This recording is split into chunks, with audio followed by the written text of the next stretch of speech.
Hi everyone. This is Thomas Chiu Zuorong here, and I have our friend Alan Su with us. Alan's Chinese name is Feng Kinwo. I'm very honored to have Alan with us. Alan is the founder of Medi & Co. And also it is a social enterprise, the legacy of Mighty Medi. Alan, may I introduce you to our friend and you say something about yourself? Thank you, Thomas. Alan, please go ahead. Yeah. Thank you. Thanks for having me on. My name is Alan. I'm an Australian-born Chinese. The reason why, I guess, for this introduction is my daughter.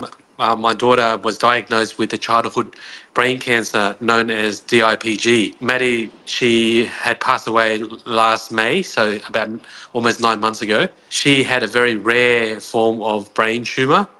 Rare. When I say rare, it affects about 20 children in Australia, and normally focuses on affects children, and the average survival length was only 9 to 12 months. Luckily, Maddie was able to survive a little bit longer than that, 3.5 years, through various interventions, and it involved surgery with Charlie Tia, radiotherapy, and Chinese medicine, and a few other treatments. Sorry, Alan, that reminds me about your lovely daughter, Maddie, whom you mentioned to me during one coffee break several years ago. And you told me that she got a problem. You would like to take her to see the doctor at the hospital. 3 hours later, you told me that Maddie been diagnosed with DIPG and you need to find a very good surgeon. And for you, I know Professor Charlie Chiu, and I've been very fortunate to be trusted by you and later on by Charlie. And I note from the diagnosis recording, Charlie mentioned to you the risk of having the surgery to be conducted to Maddie. And the risk has been very high, and I also advise you in my capacity as a lawyer and friend, don't do it. And thereafter, you discuss with your wife. Eventually, you and your wife decided to go ahead. And that proved that you guys been doing a very good decision, because that extends the life of Maddie to at least 3.5 years. I think it's exactly. I think it's 3 years and 9 months. Correct me if I'm wrong. I give it back to you, Alan. Yes, around there. Yes, Professor Charlie Tia was. We were very fortunate to be able to meet with Charlie, and he was one of the very few neurosurgeons in Australia. It was who, even around the world, who can actually operate on this particular type of tumor. It's a high-risk surgery, but Charlie had almost 40 years experience, over 11,000 surgeries, and he specialized in brainstem gliomas, which Maddie had one of those tumors. And mind you, not all patients with this type of tumor can be operated on, but when when he looked at the MRI scans, he found some focal components, and he told us about the risks, and we thought, it's worth taking. We were very lucky that we had a good outcome. We could have easily a bad outcome and, affected her quality of life, but she had a good outcome thanks to the skills of Charlie, obviously very experienced neurosurgeon, and knew what he was doing. Her tumor was made smaller. He did tell us that this only buys more time. But as a parent, when you go to the hospital and they say, "Oh, your child only has 1 year to live," what do? I was in denial. I didn't believe it, and you always have hope for a parent whose child has a short prognosis is everything. So we took the risk and made the decision for the surgery, and we're very lucky to had a good outcome, and that bought her more time. I'm not saying that was the only thing that helped her, amongst other things, but obviously it did certainly extend her life and quality of life. Yeah, for the benefit of those who just join us or who never follow our cases, in terms of Alan's lovely daughter, Maddie. In fact, Maddie become sort of an icon in Australia, being highly publicized by medias in terms of her bravery. She always smiled, even after very stringent medical checkup and so on. So she's being regarded as one of the young heroes in Australian histories. So Alan, would you mind to elaborate on that? Yeah, sure. So Maddie, at the time she was diagnosed, she was only 6. But for 3.5 years, she was fighting. She had to go to hospital, do a lot of blood tests. She did a clinical trial. She did radiotherapy. And, that brought her a really good quality of life during that time. And she had, due to the nature of the tumor, it was malignant and is in the brain stem. So the brain stem is a very sensitive part of the brain where, breathing, heart rate, movement, it affects all the vital components of the human body. And there was no cure. There's been no cure since day one for 60 years. And the standard treatment for these kids is just standard radiotherapy, which only buys time. So Yes. Maddie was lucky that she had 18 months of really good quality of life, and then the tumor started progressing, and she went on a trial, re-radiation that extended her for another 9 months, and we were running out of options because there's not many treatment options available, if anything, in the industry, especially in Australia. And right, I understand. That's the reason why when her case relapsed again, I joined you to go to Beijing and to have of sort of the major operation being done there. So can you elaborate on that one as well? Yes. So obviously during that time, there was a lot of controversy, especially around Charlie. He couldn't operate in Australia because he had a couple of complaints from the Healthcare Commission. Out of 11,000 surgeries, he had a couple of bad outcomes and complaints from patients who have now passed. And unfortunately, they made he had a hearing, and his license was restricted on a couple of these high risk surgeries, of which Maddie had the DIPG, which is brain stem glioma. That was one of the high risk surgeries that he needed a second opinion, another expert in Australia to say, okay, you can do it. Unfortunately, his peers in Australia was not able to help him, and he had to go overseas. So during that time, Charlie, we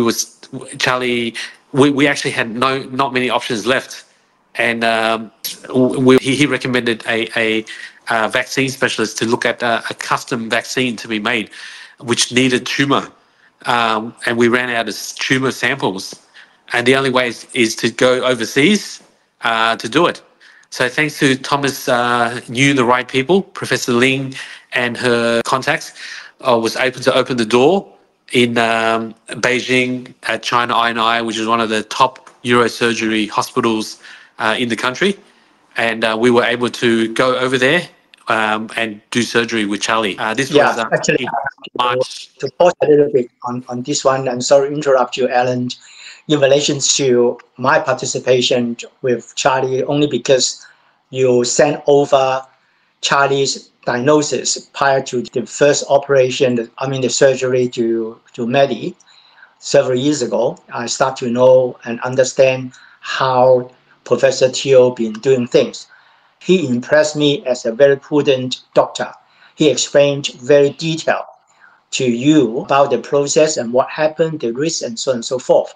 So I was very surprised when he was adjudicated by the tribunals as not being professional, which I totally disagree. In fact, my peers in the legal profession in Australia, even in UK, also think that it's not a very fair tribunal trial.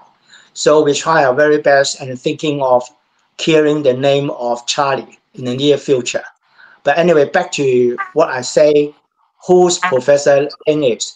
So when I know that Charlie being sort of prohibited from doing serious operation to patient in Australia, I mentioned to you, Alan, I try my very best through my network in China to make sure that Chinese skills could be sort of spread around. At least he can teach young Chinese surgeons to do this minimal invasive surgery.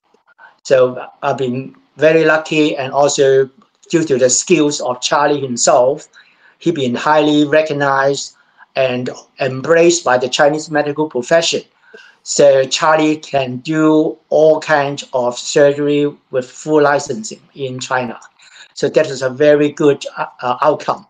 But in short, that's the reason why I joined you last year to Beijing to make sure that Mehdi and the other patients from Australia being well taken care of by INI, the leading hospital in China. So unfortunately, the case for Mehdi didn't look good, and eventually she passed away. But her legacy lives on. And the other lady who received the operation at the same time with Mehdi been doing very well with the vaccine done by the very knowledgeable specialists. Dr. Professor, I think it's Nicholas Petrosky. Can you elaborate on it? Yes, so Nicholas Petrosky is an Australian vaccine specialist, one of the top vaccine specialists over the last 30 years. Done a lot of research, cutting edge vaccine of development. And his vaccine is very different to your traditional mRNA. He utilized a lot of his a lot of funding from the US. And I think over his 30, 40-year career in developing vaccine, he has an autologous personalized cancer vaccine, which is developed from the tumor itself. And so that made a lot of sense, even though it wasn't approved for it's only been tried for a few cancer patients. It hasn't been tried on children, especially for DRPG. And so, this is all cutting edge things. There's a lot of red tape in Australia and ethics and, getting approvals. But we had no choice. We, as a father, as a parent, you want to try everything.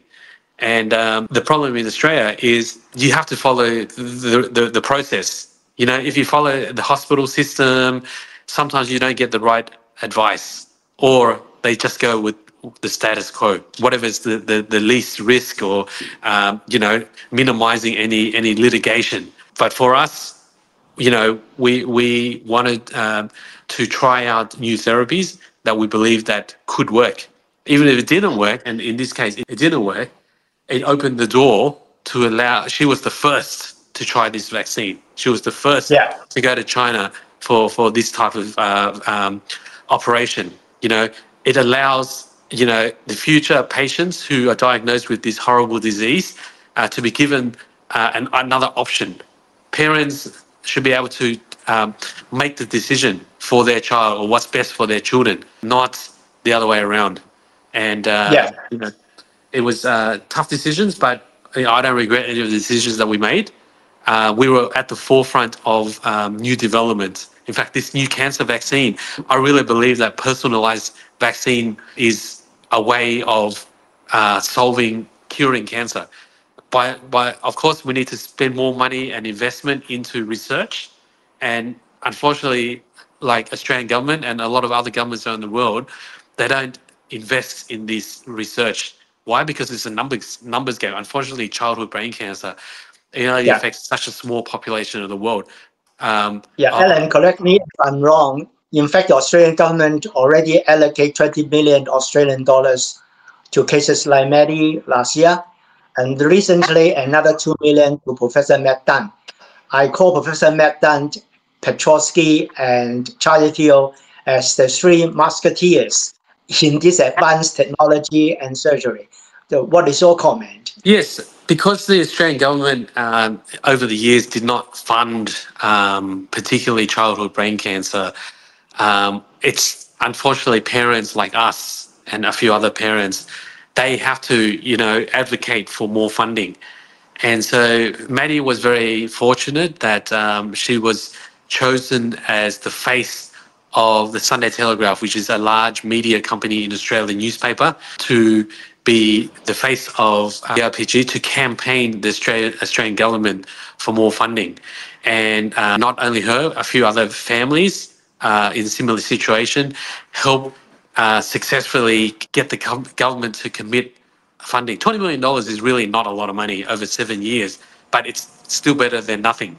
It's a start. And yes, thank you, Alan. For the benefit of our supporters, I will post all the records of what we discussed, also in relation to the Australian government's allocation of funding in the research of DIPG, onto our website called ECHO. ECHO stands for Ethnic Communities Homeland Opportunities, taking care of all the minority groups all around the world. And at the same time, I think DIPG should be more or less promoted through advanced technology, in particular, all the availability of specialists in China, and also for the recent DeepSeek achievement in the world invented by Chinese specialists. I believe DIPG could be promoted for attention of all the government, in particular with the Chinese government. So for that reason, this video is the first one to draw the attention of all parties, in particular people like Professor Chiu and so on. By the way, I would like to mention a little bit about Professor Ling herself. Professor Ling was one of the legends. She saved the life in 2002 of a TV anchor. Her name is Tanya Liu. She sustained serious brain injury in a train accident in London in 2002. She was diagnosed as almost technically dead, but Professor Ling flew to London, accompanied the patient Tanya Liu back to her hospital, now called INI, in Beijing, where Medi had an operation. And Professor Ling saved the life of Medi Liu. And 2 years later, in 2004, I beg pardon, so it should be Tanya Liu. Tanya recovered about 2 years later, and Tanya Liu talked about her case in People's Hall of China in year 2004. So Professor Ling is very famous in China. And she liked the idea of what Charlie did. So that's why she welcomed Charlie and helped him to rebuild his profession in China. So we're looking forward to the achievement jointly with Professor Ling and Professor Chiu in relation to expanding the research of DIPG in China. By the way, Alan, you may recall on the 24th of last month, Charlie and Professor Ling did a very good job on another patient from Australia. Her name is also called Tanya. Can you elaborate on that? Yeah, so because of Charlie's restriction, he is now forced to go overseas to do any sort of surgeries. It is really a loss for Australians because he's no doubt one of the most talented neurosurgeons in Australia and around the world. And he's got so much knowledge, so much skills and experience to impart on other neurosurgeons. And we're very lucky that he's able to achieve this now in China. But for Australians who need to do surgery and need his services, they have to go overseas. One Australian in particular, her name was Tanya. She is a mother of 4, I believe, Australian lady. She had glioblastoma, a very aggressive type of brain tumor. Decided to go to China to allow Charlie to operate on her. While she was in Hainan, they found another tumor, and they were able to, the Chinese doctors, alongside with Charlie and Professor Ling, were able to remove the tumor, and the outcome was really good. She was up and walking within the next day, and she had a very, very good outcome. This is just one example of many to follow, but that just demonstrates that who needs. There's patients that out there that need Charlie's expertise. they need to go overseas to do it, they can do it in China.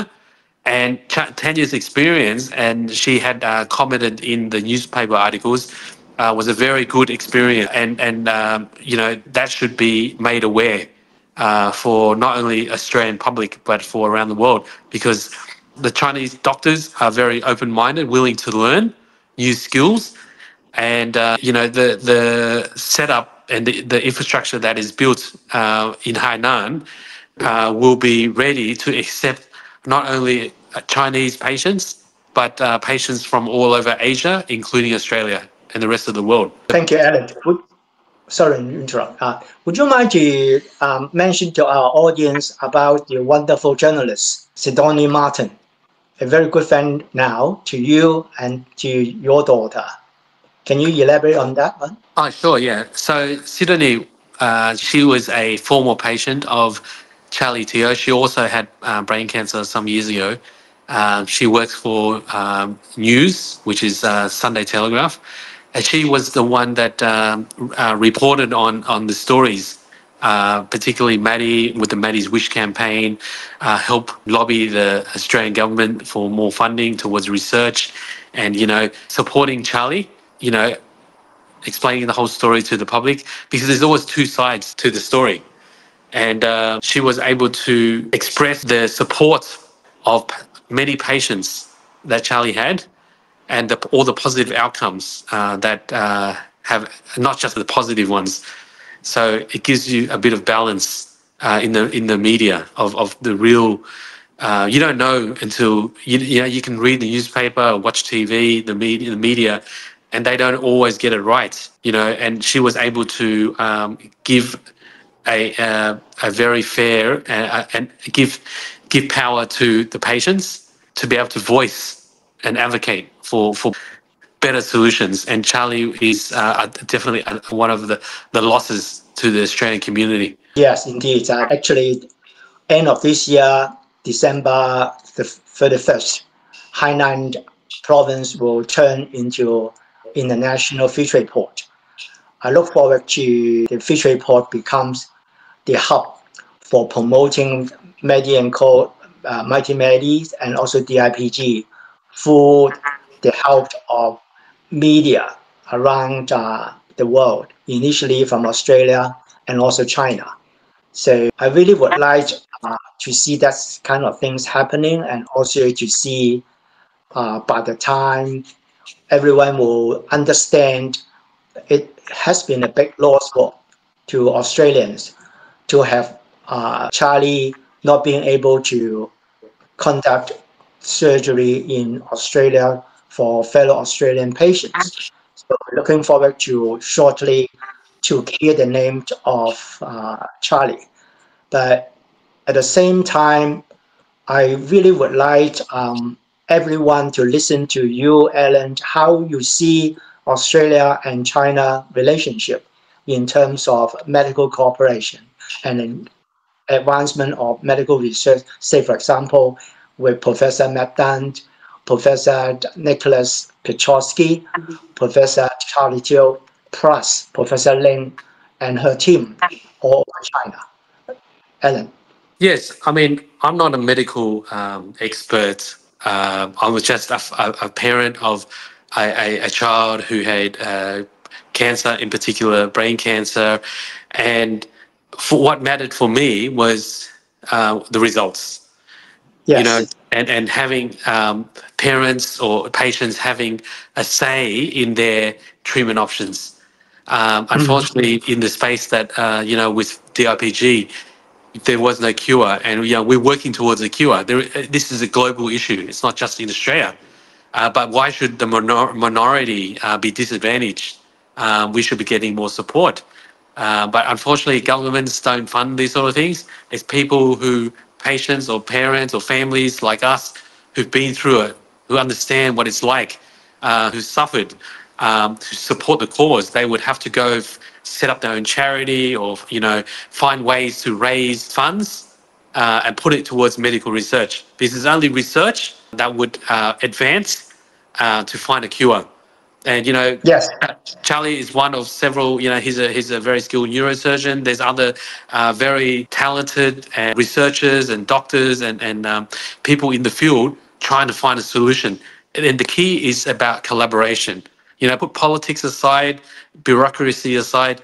What matters is the patient, saving people's lives and finding a solution. Can't agree more. We've got to work together. Yes, I've been thinking about the current achievement of DeepSeek, the AI model, now being very popular in around the world in more than 120 or 40 countries now.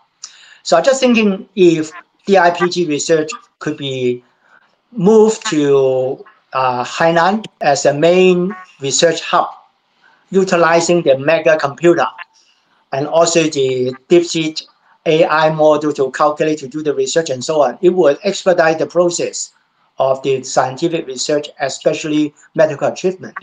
So you and Alan are not expert in this field, but our good friend who's operating for us for today, he is an IT specialist. So I will discuss with him and through his peers to see how we can use all the scientific advancement in China to expedite the research of DIPG. And I look forward to the cooperation between scientists of Australia and China to work together for the betterment of mankind. And that is the reason why we have this first video for today. But this will be the first one for more to come. And we will set up a very special channel or column, so to speak, for Media and COVID and for Alan to promote the idea of DIPG on our platform, which is called ECHO. And I repeat again, it's ethnic community opportunity for all minority groups, for those who've been deprived. And those people who missed the contents of what we discussed or what I discussed with Alan, please go to search on Google's or Baidu on our web link. I will put it in the description of this video so that people can do it by themselves and update themselves about the background of everything. In fact, Charlie Chiu been doing a lot of good work, roughly about 20 or almost 24 months now in China. So I was involved half of them. And also for Alan's case, I've been helping him and he and more or less debriefing me for a lot of good outcome. So for that reason, we look forward to the joint cooperation of Australia and China. Alan, do you have any further comment before we close? No, I'd first like to say thank you to everyone who is listening. And, even though my daughter has passed, I feel responsible that I want to help other people, not just with, childhood brain cancer, just as a whole. I mean, cancer and serious illness is a part of life. It affects everybody. And we have to be able to find solutions. And the only way to find solutions is to put more money into research and advancement in science and technology. And we have to work together. Whether you're in Australia, in China, or anywhere around the world, we have to collaborate. So aside, I set up Maddie & Co. and Maddie's Wish, which is a charity and social enterprise, to try to find alternative ways to fund brain cancer research, but at the same time to help everybody. So, to give back to the community. So, hopefully we can raise more awareness and be able to help as many people as we can. All in time. Yes, thank you, Ed. Yeah, we look forward to seeing Hainan, the future free trade port of China, to become one of the leading medical research centers in the world for all patients, be they from China or elsewhere, including Australia. We are also looking forward to cooperation between Australia and China in all this kind of technical, scientific support, and as well as research. Thank you, Alan, and thank you, everyone, and in particular, as well. Thanks, Bye-bye. Thank you. Bye.